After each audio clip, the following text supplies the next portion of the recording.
Everyone, এই পার্টটা হচ্ছে রাখি সেলিব্রেশনের সেকেন্ড পার্ট বলতে পারো। আমি মন দিয়ে দেখো রান্না করছি, আমার ভাই আসবে বলে ভীষণ খুশি খুশি।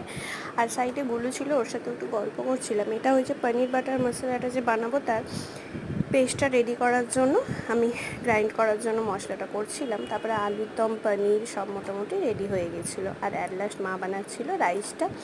ভাই এসেও গেছিলো, ভাইকে রাখি পরানোর জন্য গিফটটা রাখি নিয়ে চলে এলাম। তারপর ওকে আমি একটু ট্রায়াল দেওয়ার জন্য বলছিলাম যে টি শার্টটা একটু ট্রায়াল দিয়ে দেখিস। তারপর দেখো ও খামে করে আমার গিফট এই যে দিয়ে দিল আমাকে। তো ও বললো ওর পছন্দই হয়েছে আর সাইজটাও ওর হয়েছে, ও এল পরে হয়ে যাবে। তো কথোপকথন হচ্ছিলো, তোমরা দেখে বুঝতেই পারছো। তারপর ওকে ডিনারের টাইম হয়ে গেছিলো, ও তো চলে যাবে, তো ওই জন্য ডিনারটাও দিয়ে দিলাম।